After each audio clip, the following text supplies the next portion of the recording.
Come on in the kitchen and let's fry some lamb chops.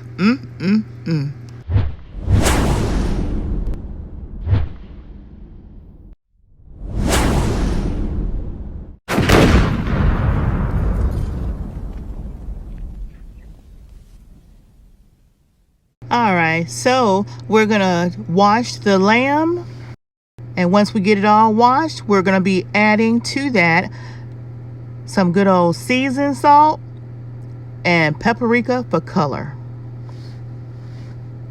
And once we get those seasonings on there, we're gonna make sure we rub it thoroughly all through the meat. So once we get them all seasoned, we have some all-purpose flour and some cornstarch that we will be adding to the lamb chops. And then we'll take it and put it in the eggs.